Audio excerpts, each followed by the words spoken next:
Assalamualaikum. Waalaikumsalam.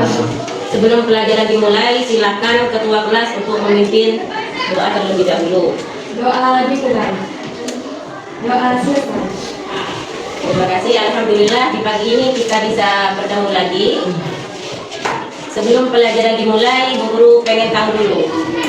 Mana semangatnya? Bu Guru bilang semangat pagi, pagi, pagi, pagi, luar biasa, tetap semangat berjuang. Bisa? Bisa. Ayo, sekarang semangat pagi. Pagi, pagi, pagi. Luar biasa, tetap semangat berjuang. Tepuk tangan untuk kelas 7.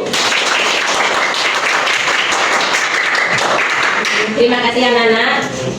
Sebelum Bu Guru mulai pelajaran, di sini Bu Guru mau mengabsen terlebih dahulu. Siapa yang tidak masuk hari ini? Keterangannya apa, Lara? Sakit. Oh, sakit. Sudah dapat berapa hari, Pak? 2 hari. Oh, gitu. Apa ada lagi yang tidak masuk? Ada. Terima kasih. Baik anak-anak, jadi pada pertemuan pagi ini kita akan mempelajari tentang permintaan.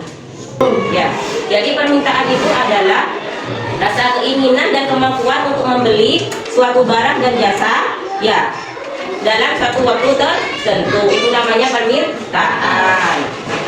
Misalnya gini lah, apa yang menyebabkan terjadinya permintaan? Ini dilatar belakangi dari kebutuhan manusia yang beraneka ragam. Itu bisa berasal dari faktor usia. Contohnya ya, dari segi usia kan beraneka ragam dari segi usia. Kebutuhan anak kecil sama kebutuhan remaja itu sangat berbeda. Kalau anak kecil yang dibutuhkan adalah susu sama pampers. Kalau anak besar itu, anak remaja yang dibutuhkan adalah buku tulis untuk belajar. Aliran itu adalah berawal dari keanekaragaman kebutuhan manusia dengan beraneka-ragaman, baik dari itu anak kecil, remaja, ya itu kan berbeda. Jadi tingkat kebutuhan, tingkat keinginan itu sangat berbeda. Itu berasal dari usia dan juga profesi dari mereka. Kalau di sini ya, jadi hukum permintaan, jika harga suatu barang itu turun, harganya turun atau harganya rendah, maka permintaan itu akan meningkat. Misalnya sekarang dari telur itu menurun, ya, yang awalnya 25.000 itu menjadi 23.000. Nah, dengan begitu permintaan akan untuk membeli telur masyarakat itu akan meningkat. Kenapa kok bisa meningkat? Ada yang tahu? Karena turun. Iya, benar, karena harga telur itu menurun. Akhirnya antusias masyarakat untuk membeli telur itu sangat meningkat. Jadi kesimpulannya permintaan akan telur itu juga semakin meningkat. Ya, paham dari sini? Paham. Ya, sudah paham. Jadi dan selain itu, Bu Guru juga jelasin ada beberapa faktor yang mempengaruhi permintaan. Yang pertama barang itu sendiri. Jadi faktor yang pertama, harga barang itu sendiri menentukan permintaan. Contohnya telur barusan. Kalau harga telur turun, karena orang banyak yang minat untuk membeli telur, akhirnya permintaan akan telur itu akan semakin meningkat. Paham anak-anak? Paham. Selanjutnya harga barang lain yang terkait. Lah, misalnya perusahaan itu memproduksi kain, ya. Lah, memproduksi kain berarti kain itu berasal dari benang, ya. Kalau misalnya benang itu meningkat harganya, maka harga kain yang akan dijual itu juga akan semakin meningkat. Begitu juga dengan sebaliknya. Dan yang ketiga itu adalah selera masyarakat. Meskipun harga cabai itu sekarang murah, kalau masyarakat itu tidak suka mengonsumsi cabai, itu permintaan akan cabai itu tetap rendah. Ya, masa sehari mau makan cabai sampai sekilo meskipun harga cabai misalnya 5.000 1 kilo, ya kan tidak mungkin.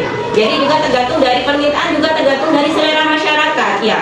Kan masyarakat berubah-ubah, misalnya hari ini mereka ingin beli telur, besoknya ingin membeli beras, ya tergantung dari kebutuhan dan keinginan mereka. Dan yang keempat adalah jumlah penduduk. Kalau jumlah penduduknya semakin banyak, maka permintaan itu juga akan semakin besar. Permintaan yang kelima itu adalah tingkat pendapatan dan daya beli konsumen. Jika tingkat pendapatan masyarakat itu rendah, maka daya belinya juga akan rendah. Kalau tingkat pendapatannya tinggi, begitu sebaliknya. Misalnya misalnya di sini tingkat pendapatan orang di sini setiap harinya 100.000. Nah, untuk dibelanjakan setiap hari kan cukup ya untuk dimakan. Jadi mereka pasti akan belanja setiap hari ya. Lah, kalau seandainya di sini kan rata-rata dari sektor pertanian dan ibu-ibu di sini rata-rata itu menjadi pengangguran dan yang kerja rata-rata bapak-bapak dan itu lebih banyak yang merantau ya. Jadi penghasilan di sini itu relatif rendah karena mayoritas di sini itu pekerjaannya adalah sektor pertanian dan kalau kita bertani itu tidak dapat penghasilan setiap hari. Kalau panen baru itu bisa mendapatkan penghasilan. Jadi setiap harinya mereka belanja untuk yang dimakan itu yang sederhana saja ya. Jadi permintaan itu juga tergantung dari pendapatan. Kalau pendapatannya besar, maka mereka akan belanja juga akan besar. Permintaannya juga akan besar. Paham anak-anak? Paham. Ada yang ditanyakan dari sini? Ada. Siapa yang mau bertanya? Saya. Ya, silakan. Silakan, Mbak. Bagaimana cara menentukan fungsi permintaan? Bagaimana cara menentukan fungsi permintaan? Ada yang bisa jawab? Ada, ayah silakan, Mbak. Fungsi permintaan dapat ditentukan dengan menggunakan data jumlah barang yang diminta pada berbagai tingkat harga.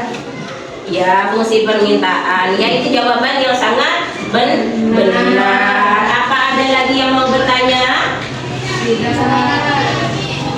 Berarti anak-anak sudah paham semua ya? Iya. Sudah Bu Guru. Jadi sebelum Bu Guru akhiri, di sini Bu Guru memberi kesimpulan tentang permintaan. Jadi permintaan itu terdiri dari beberapa faktor. Yang pertama, faktor harga itu sendiri. Habis itu harga barang lain yang terkait. Habis itu selera masyarakat. Yang keempat jumlah penduduk dan yang kelima itu adalah pendapatan dari masyarakat itu sendiri. Bagaimana anak-anak, sudah paham semuanya? Baik, kalau nggak ada yang ditanyain, Bu Guru akhiri. Semoga pertemuan kali ini memberi keberkahan dan manfaat untuk kita semua, khususnya terkait dengan materi permintaan. Bu Guru akhiri. Wassalamualaikum warahmatullahi wabarakatuh. Waalaikumsalam warahmatullahi wabarakatuh.